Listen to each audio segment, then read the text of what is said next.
नमस्कार. तर पिंगा ग पोरी पिंगा या मालिकेच्या आजच्या भागात आपण पाहणार आहोत की श्वेता मोठ्याने गाणी म्हणत असते. प्रेरणा, तेजा आणि मिठ्ठू तिच्याबद्दल बोलत असतात की या श्वेताच्या मूडबद्दल ना काही सांगू शकत नाही आपण. तिला कधी काय वाटेल काही सांगता येत नाही. तेजा म्हणते की बरं झालं ती श्वेता गचकली नाही आहे, कारण काय आहे ना तो ॲम्ब्युलन्सचा आवाज आहे ना मला आवडत नाही. प्रेरणा म्हणते की हो का, म्हणून बरं झालं. मिठ्ठू म्हणते की इमॅजिन जर ती खरोखर गचकली असती तर मॉन्जोलिका म्हणून सगळीकडे फिरली असती. असं म्हणून ती मॉन्जोलिकाची ॲक्टिंग करायला लागते. प्रेरणा तिच्यावर ओरडत म्हणते की मिठ्ठू गप्प बसा, मरण्याची कसली ॲक्टिंग करतेस ग. तितक्या श्वेताचा फोन वाजतो. मिठ्ठू म्हणते की श्वेताच्या बाबांचा फोन आहे वाटतं. 3 मिस कॉल आले आहेत त्यांचा आणि ही श्वेता किती वेळ आंघोळ करणार आहे. प्रेरणा म्हणते की उचलून सांग मग त्यांना की आंघोळीला गेली आहे, नाहीतर उगीच काळजी करत बसतील ना ते.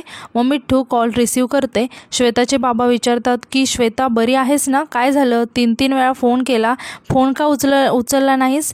मिठ्ठू सांगते की हॅलो काका, मी मिठ्ठू बोलते, श्वेताची मैत्रीण. श्वेताचे बाबा विचारतात की काय झालं नाही ना तिला, जिवंत आहे ना. हे ऐकून मिठ्ठू शांत होते आणि काहीच बोलत नाही. तेजा तिला विचारते की काय झालं, अशी मठ्ठासारखी काय बघत बसली आहेस. श्वेताचे बाबासुद्धा तिकडून गाणं म्हणतायत का, असं म्हणून ती तिच्या हातातून फोन घेते आणि ती श्वेताच्या बाबांना सांगते की हॅलो काका, श्वेता ना आंघोळीला गेली आहे म्हणून तिला फोन उचलता नाही आला. मी तेजस्वी बोलते आहे, तिची रूममेट. इतक्या श्वेता आंघोळीने येते. तेजा तिला फोन देत म्हणते की श्वेता तुझ्या बाबांचा फोन आहे. श्वेता पटकन घाबरत तेजाच्या हातातून फोन ओढून घेते आणि बाजूला जाऊन बोलायला लागते.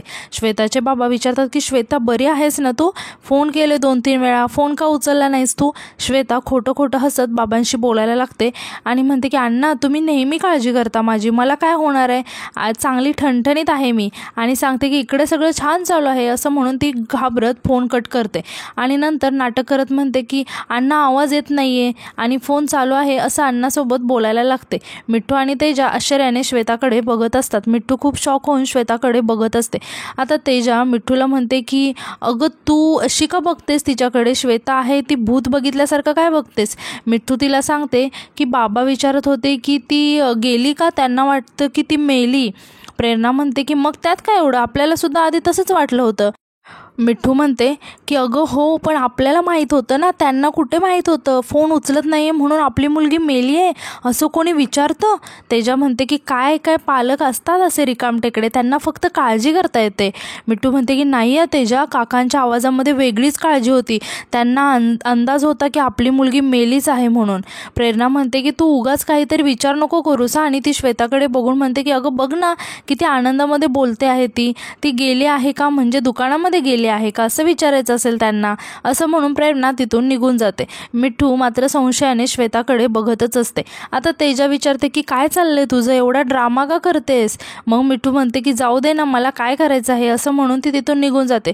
तेजासुद्धा तिच्या मागे मागे जाते. तर श्वेता त्यांना गेलेला पाहून फोन ठेवल्याचं नाटक करत फोन कट करते. यानंतर आपण पाहतो की तेजा, मिठ्ठू आणि प्रेरणा मस्त गाणी म्हणत मजा करत कपडे धुत असतात. तितक्यात तिथे वल्लरी येते. मिठ्ठू तिला बघून म्हणते की हे बघा आपल्या डॉक्टरीन बाई आल्या. तेजा म्हणते की मेलेल्या माणसांना काढा देऊन बरी करते आहे, हिला घरातून बाहेर नाही काढायचं. वल्लरी विचारते श्वेताताईंना बरं वाटतंय ना. प्रेरणा सांगते की एकदम ठणठणीत आहे, ती बाहेर फिरायला गेली आहे. म्हणजे बघ. आता वल्लरी म्हणते की मी गावाला परत चालले, असं म्हणून ती तिथून निघून जाते. हे ऐकून सगळेच खूप शॉक होतात. मिठ्ठू खुश होऊन म्हणते की म्हणजे तुम्ही सुद्धा तेच ऐकलं ना जे मी ऐकलं. तेजा आणि मिठ्ठू खूप खुश होतात आणि त्या आनंदाने अजून गाणी म्हणून डान्स करायला लागतात. प्रेरणा मात्र शांत होते. नंतर आपण पाहतो की मनोज रोशन आंटीसोबत बोलत असतो. तो त्यांना सांगतो की तिचं मन लागत नाही ना मुंबईमध्ये, म्हणून मग आता इथे राहून तरी काय करणार ना. तितक्यात वल्लरी आवरून बाहेर येते आणि मनोजला म्हणते की झालं आहे माझं, निघूया का आपण. तेजा, मिठ्ठू आणि प्रेरणासुद्धा बाहेर येतात. वल्लरी रोशन आंटींना हात जोडून म्हणते की मावशी येते, माझं काही चुकलं असेल तर मला माफ करा, असं म्हणून ती रोशन आंटींना नमस्कार करते. वल्लरी मग सगळ्यांना म्हणते की येते मी, तुम्ही या कधीतरी माझ्या गावाला, आवडेल तुम्हाला. तेजा म्हणते की जमेल असं वाटत नाही आम्हाला. वल्लरी म्हणते की काळजी घ्या, असं म्हणून ती तिथून निघून जायला लागते. तेजा आणि मिठ्ठू खूप खुश झालेल्या असतात आणि त्या डान्स करत असतात. आता मिठ्ठू म्हणते की आता मला जागा नाही कमी पडणार. प्रेरणा त्यांच्यावर ओरडत म्हणते की गप्प बसा, एवढी काही जागा वापरत नव्हती, ती साधी होती बिचारी. तेजा म्हणते की काय साधी वगैरे नव्हती, उगाच वाईट वाटून घ्यायची गरज नाही आहे तुला. मिठ्ठू म्हणते की तिच्यामुळे माझी सगळी साल्साची जागा गेली होती, सकाळी उठून मला बाल्कनीमध्ये साल्सा करायला लागायचा. प्रेरणा म्हणते की करायचं ग ॲडजस्ट, त्यात काय एवढं. मिठू म्हणते की तिच्यामुळे किती राडे झाले, विसरलीस का तू? एवढी गुड गर्ल काय कामाची, आज मला खूप हलकं झाल्यासारखं वाटते, असं म्हणून ती डान्स करायला लागते. आता तेजा म्हणते की कॉंग्रॅच्युलेशन्स गर्ल, आपलं मिशन सक्सेसफुल झालं आहे. प्रेरणा रागाने म्हणते की तुमच्यापेक्षा लहान मुले परवडली, असं म्हणून ती तिथून निघून जाते. तेजा आणि मिठू संध्याकाळी काय ऑर्डर करायचं याबद्दल प्लॅन करायला लागतात. तितक्यात कोणीतरी दरवाजा वाजवतं. मिठू जाऊन दरवाजा उघडते. श्वेता आलेली असते. तेजा आणि मिठू खुश होऊन म्हणतात की आपली सोलापुरी चादर आली आहे. मग तेजा आणि मिठू तिला खुश होऊन सांगतात की आज आपण सेलिब्रेशन करायचं आहे, मस्त पार्टी करायची आहे. तेजा म्हणते की तू काय हवं ते बोल, आज खायला सगळं माझ्याकडून. श्वेता विचारते की कसली पार्टी. तेजा सांगते की आपली रडकी वकील मुंबई सोडून गेली, असं म्हणून तेजा आणि मिठू परत आनंदाने डान्स करायला लागतात. मन श्वेताला मात्र खूप वाईट वाटतं. तेव्हा प्रेरणासुद्धा तिथे येते. यानंतर दुसरीकडे आपण पाहतो की बंडू आणि त्याची बायको रोशन आंटींना प्रेरणा, तेजा, मिठू आणि श्वेताबद्दल सांगत असतात की तुम्हाला माहिती नाही आहे, तुम्ही गेला की त्या तुमच्या मागे काय थैरं करतात. रात्री पार्टी करतात, मोठ्याने स्पीकर लावतात, पायऱ्यांमध्ये बसून मित्रांसोबत बोलत काय बसतात. सध्या माणसांनी राहायची वस्ती नाही राहिली आताही. यावर रोशन आंटी म्हणतात की मग आता हे त्यांनी नाही करायचं तर काय तुम्ही करायचं. बंडू त्याच्या बायकोला म्हणतो झालं का तुझं समाधान, चल. तर त्याची बायको म्हणते रोशन आंटी आपल्या आहेत ना, मग त्यांना समजायला हवं ना. बंडू म्हणतो की रोशन आंटी स्पष्ट सांगतो, तुमच्या फ्लॅटमध्ये ना वरती गडबड सुरू आहे, तुम्ही धोक्यामध्ये येणार आहात. रोशन आंटी म्हणतात की मला समजेल अशी भाषा बोल ना. बंडू म्हणतो की आंटी सकाळी फ्लॅटमधून जोराचा आवाज आला म्हणून मी आपलं विचारायला गेलो, काय मदत हवी आहे का. आणि तो रोशन आंटीला सकाळी काय घडलं ते सांगायला लागतो आणि म्हणतो की मी सांगतो की मुलींना त्या काहीतरी लपवत होत्या. बंडूची बायको सांगते की हो आंटी, मी सुद्धा पाहिलं आहे, म्हणजे आम्ही फ्लॅटवर गेलो तर एकदम गोंधळल्या त्या, गडबड झाली त्यांची. मी तुम्हाला सांगते की नक्की काहीतरी लपवत आहेत त्या. बंडू म्हणतो की ह्या मुलींना काहीतरी गोंधळ घालतील आणि गोष्ट हाताबाहेर गेल्यानंतर ना पोलीस येणारच आणि मग गोत्यात तुम्हीच येणार आहे. त्याआधी बघा तुम्ही काय करताय तर करा, प्रश्न शेवटी तुमचा आहे. बंडूची बायको म्हणते आणि आंटी आम्हाला माहिती आहे तुम्ही आमच्यावर ट्रस्ट करणार नाही म्हणून ना, पण आता आम्ही तुम्हाला चांगले शेजारी म्हणून सांगतोय. ह्या मुली आहेत ना वाईट मार्गाला लागल्या आहेत, या काही करिअर वगैरे करणार नाही आहेत, वाट बघा तुम्ही. बंडू म्हणतो की अजून ही वेळ गेलेली नाही आहे, त्यांना आत्ताच घराबाहेर काढा, नाहीतर काहीतरी घोळ घालतील ह्या आणि बदनाम होईल रोशन डॉक्टर. यानंतर इकडे आपण पाहतो की श्वेता विचार करत टेन्शनमध्ये बसलेले असते. तेजा, मिठू आणि प्रेरणासुद्धा तिथेच असतात. श्वेता म्हणते की वकील व्हायचं होतं ना ग तिला, मग सगळं संपलं का. यावर प्रेरणा म्हणते की छोट्या गावातली साधी मुलगी आहे ग ती, तसंही तिचा काय टिकाव लागणार होता इथे, सोपं आहे का हे सगळं. श्वेता म्हणते की पण तिचं स्वप्न होतं ग.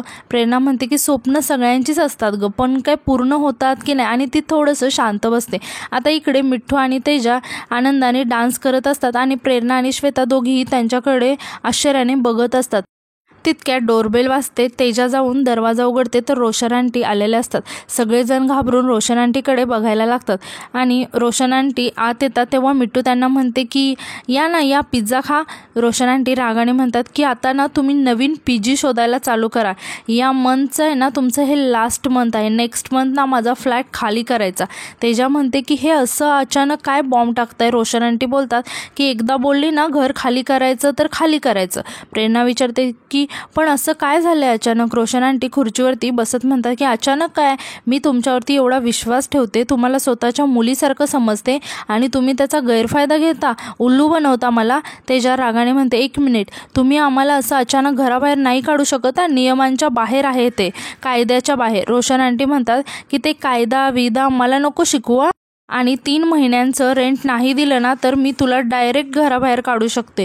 फक्त प्रेरणा आणि श्वेताच जर महिन्याचं रेंट देतात आणि तुम्ही दोघी पण 3 महिन्यांचं रेंट नाही दिले आणि म्हणून तुम्हाला मी आत्ता पण बाहेर काढू शकते. त्यामुळे माझ्यासमोर जास्त शहाणपणा नका करू. यावर तेजा म्हणते की ठीक आहे ना, सॅलरी आली नव्हती म्हणून नाही दिलं, पण समजा आता आम्ही सगळ्यांनी मिळून तुमचा बॅलन्स क्लिअर केला तर राहू द्याल ना. यावर रोशन आंटी म्हणते की नाही, काय आहे ना, एवढं कमी भाडं ना मला परवडत नाही आहे, म्हणून मी हा फ्लॅट ना बंडूला देणार होते, पण तेवढ्यात वल्लरी आली आणि माझा फ्लॅटचा रेंट वाढला, म्हणून ते मी बंडूला द्यायचं कॅन्सल केलं. पण आता वल्लरीच गेली आणि तुम्ही मूर्ख सेलिब्रेट करत बसताय. असू द्या, तरीही नवीन फ्लॅट शोधायला सुरू करा, असं म्हणून रोशन आंटी तिथून निघून जातात. तेजा, श्वेता, मिठ्ठू आणि प्रेरणा एकमेकांकडे बघत असतात आणि खूप टेन्शनमध्ये आलेले असतात. आणि आजचा भाग इथेच संपतो. धन्यवाद.